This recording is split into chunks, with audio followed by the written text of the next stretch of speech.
সকলকে আদিবাসী চ্যানেলের পক্ষ থেকে জোহার, নমস্কার। মারাংগুরুর কৃপায় আশা করি সকলে ভালো আছেন, সুস্থ আছেন। মারাংগুরুর কাছে প্রার্থনা করি সকলে ভালো থাকুন, সুস্থ থাকুন।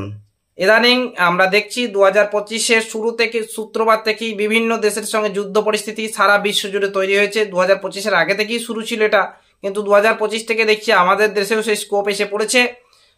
আমাদের দেশে যেটা হচ্ছে সেটা খুবই নিন্দনীয় এবং দুঃখজনক। এটা ঠিক নয়। এটার প্রতিবাদ তো ভারত সরকার করছেন, মানে যেটা করণীয় সেটা করছেন।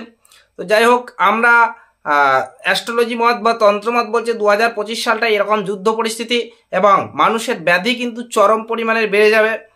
তো এটা থেকে আমরা কিভাবে রিমুভ করব, নিজেদেরকে ঠিক রাখবো। দেখুন, সবসময় ধর্মের পক্ষে থাকুন,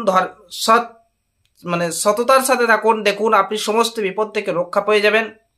আর একটা বিষয়, যে এই বছরটাতে আমরা যেটা করতে পারি সেটা হচ্ছে অত্যাধিক পরিমাণের পূজাপাঠ করতে পারি।